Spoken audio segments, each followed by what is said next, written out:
businesses of our country that litigation in Pakistan, we have, and you've heard this before, 2.4 million cases in the country, out of which 83% are in the trial court. So that's where the real fat of our litigation is. And that isn't moving. That isn't moving.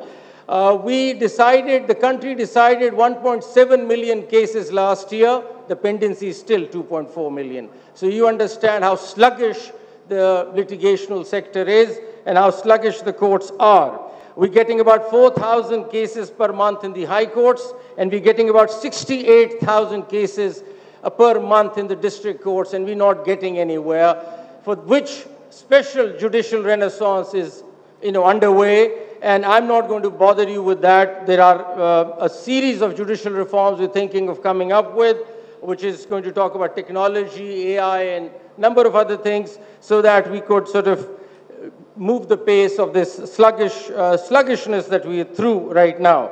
We have about 4,000 judges in the country. That needs to be taken up to 20,000 if we really want to meet the average international benchmark per capita of a judge, which is 90 judges per million. Pakistan is sitting on 13 judges per million. So that is our problem. We'll deal with that judicial aspect of it and the pitfalls of litigation and all that. I think businesses need to take an initiative on their own, which I want to address today. And that's very important for them to understand. My request to businesses is that they can get started with ADR tomorrow on their own. They don't have to wait for the justice sector to reform itself. They do not require any legislation. They can get started on ADR tomorrow. Start having an ADR panel in your businesses. Have an ADR ombudsman or a panel in your business. Have an ADR policy in your business. Why can't you do that? Why can't your company start thinking about ADR every day? Why can't you have training for your managers and train everybody as a mediator in your business? Why can't that be done? So when you're dealing with your customers, when you're dealing with your sellers, you just know how to mediate and solve the problem rather than taking it to any court for that matter. So don't come to us. Just resolve it yourself, and the companies can do it. And I'm not saying this just on top of my head that I'm just saying this can happen. This is happening all over the world. You are no more reliant on the justice system. Please do it yourself.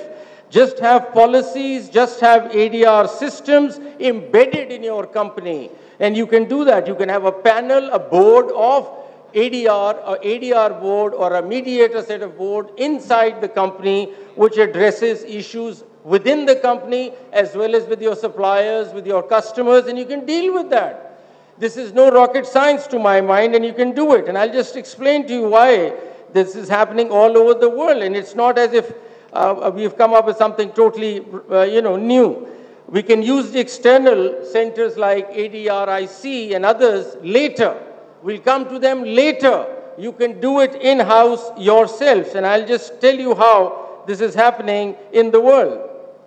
And the gentleman from Singapore, Mr. Seng Loong, if I'm correct, said that this is a cultural thing that we are addressing. So I'm addressing a pure cultural paradigm shift here, please. And I think we need to, and I'll slowly get into the international circuit as to what's happening in the world, but I want you to get used to the terms, you see, which it's cultural. And I want you to understand that when we say a bird in hand is better than two in the bush, a stitch in time save 9, and a penny wise pound foolish is all about mediation at home. I want you to also understand the idioms that are there in our English language. For example, cut your losses, bury the hatchet, meet halfway, kiss and make up. Well, there you got to be slightly cautious. Smooth things over, mend fences, call a truce, settle differences, give ground, find common ground, let bygones be bygones, strike a balance. These are the words you got to get familiar with now, please. The businesses need to start thinking on these lines. This is mediation. This cultural shift has to be brought in for you to understand. So we are talking about a pro-settlement bias. A pro-business bias has to be brought into your thinking. And companies need to think that we don't have to go to courts. We'll settle it ourselves. We are able to settle ourselves. We have a panel within our company. We have expert mediators working for us. We have employees in the company who've gone through mediation training at the ADRIC, and we can settle disputes within the company. Why are we going out to the courts? That's the kind of mindset that needs to be brought in. And I now totally change. My new word for ADR is PDR. Preferred dispute resolution. You do not have to go to court, please. You have no choice but to settle the matter through mediation. If it fails, it sort of escalates to arbitration. It should finish there. But if worse comes to worse and there is a question of interpretation, yes, you might end up at the courts. But no, for no other reason. So PDR is the word now, preferred dispute resolution. Alternative still gives you a choice. I could go to the court or I could go to the mediator.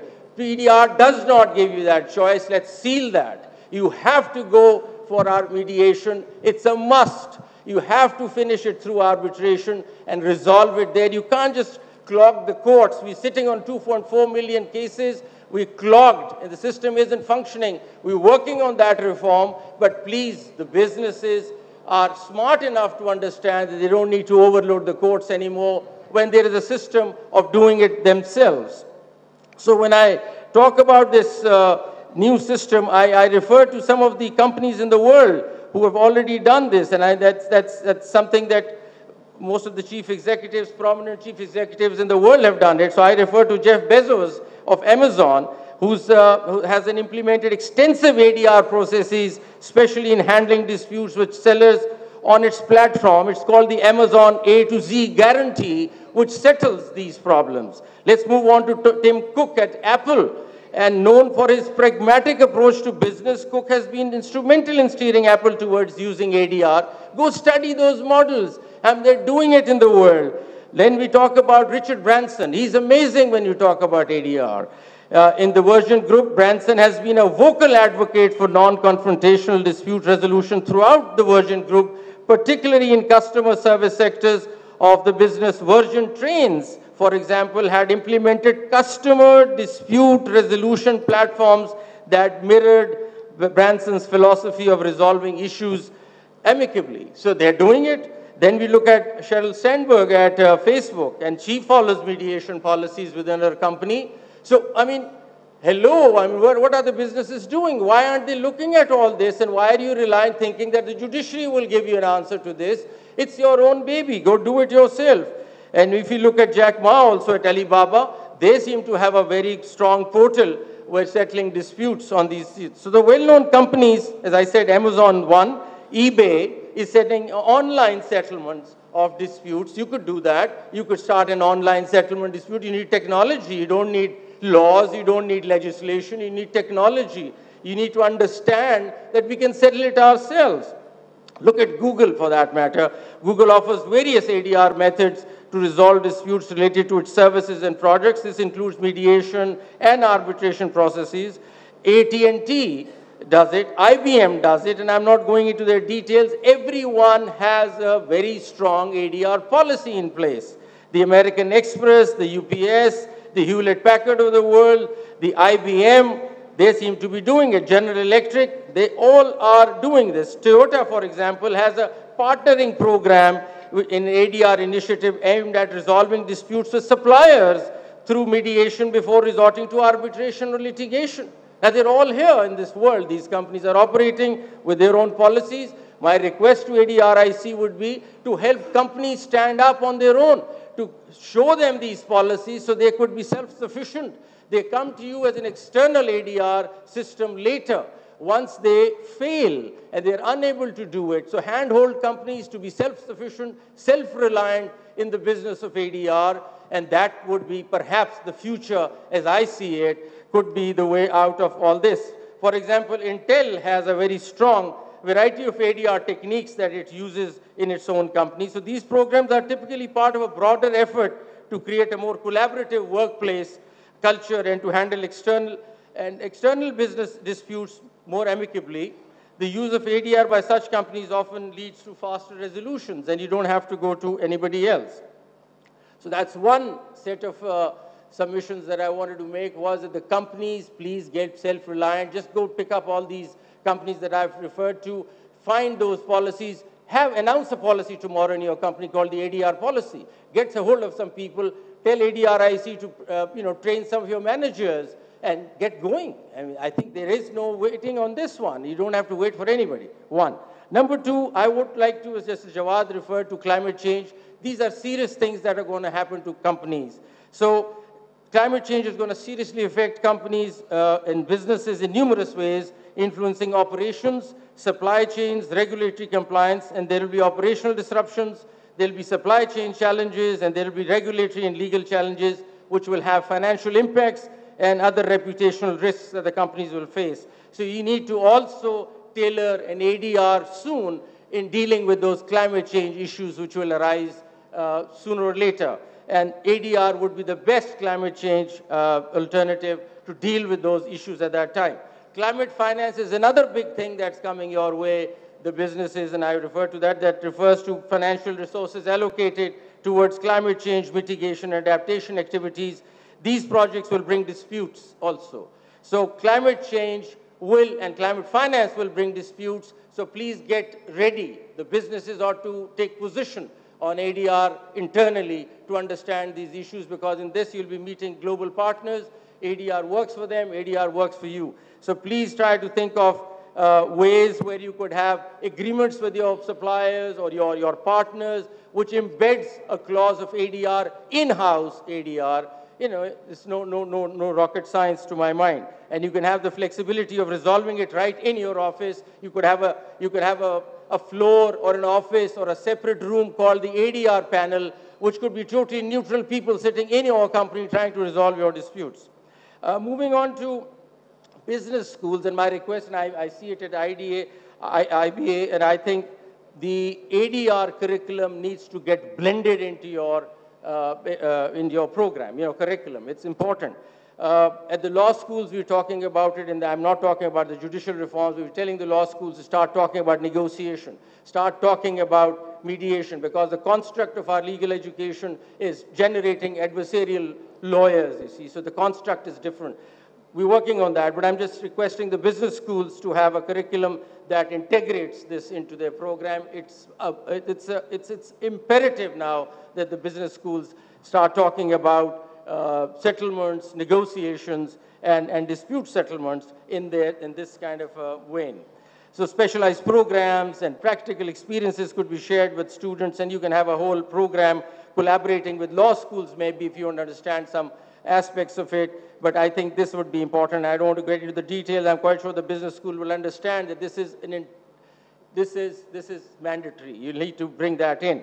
And you can find experts on corporate ADR all over the world. A big name is William Ury, Bruce Patton. Go read them. They're all there. And they're talking about businesses moving on in this direction. Nobody's talking about judiciary. Nobody's saying, I need a lawyer to do this. The companies are on their own. And this is the literature available in the market. Go read it, and you'll find a number of leaders, thought leaders, sitting, talking about how companies ought to be moving themselves on dispute resolution. Dispute resolution is no more a court thing. It is our own thing, and we can resolve it there.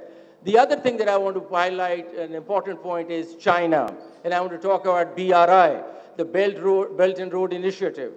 I've been to China, and I've been talking to them about it. I tell you, this is another big energy coming our way, and we need to capitalize on this.